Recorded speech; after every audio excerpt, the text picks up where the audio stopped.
എടാ നമുക്കൊന്നേ ഉയർന്ന് ചിന്തിക്കും. സുന്ദരിയും സുശീലയും സുമുഖയുമായിട്ടുള്ള ഒരു പെണ്ണിനെ കെട്ടി ലൈഫ് സെറ്റിൽ ആവണമെന്നാണ്. അത് ശരിയാണ്. എന്റെ താടി മീശയില്ലാത്ത നിനക്ക് ആര് പെണ്ണ് തരാനാണ്?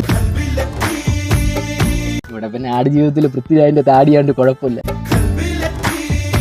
നമ്മളെ ഏതൊരു പറഞ്ഞു നിർത്തി പെണ്ണൊക്കെ കെട്ടി 3 പിള്ളേരൊക്കെ ആയി. കഴിഞ്ഞ ആഴ്ച ക്രിക്കറ്റ് കളിക്കാൻ പോയി ബോൾ കൊണ്ടിട്ട് മൂത്രമോനില്ലാന്ന് പറഞ്ഞിട്ട് ശരിയായ കണക്ഷയില്ലാത്ത പൈപ്പും കൊണ്ടാണ് പിള്ളേരെ ഉണ്ടാക്കാൻ പോണത്. ഇത് 3 എണ്ണത്തിന്.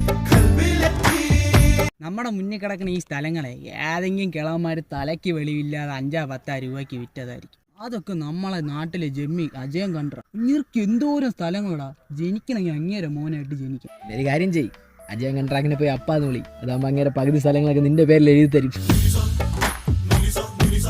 എന്തോന്ന് കുറെ നേരം നീ തുടങ്ങിയിട്ട് ബിസിനസ് അല്ല, ഒരു തൊലി ചെയ്താലും നീ ഒന്ന് നേരെ ആവാൻ പോണില്ല.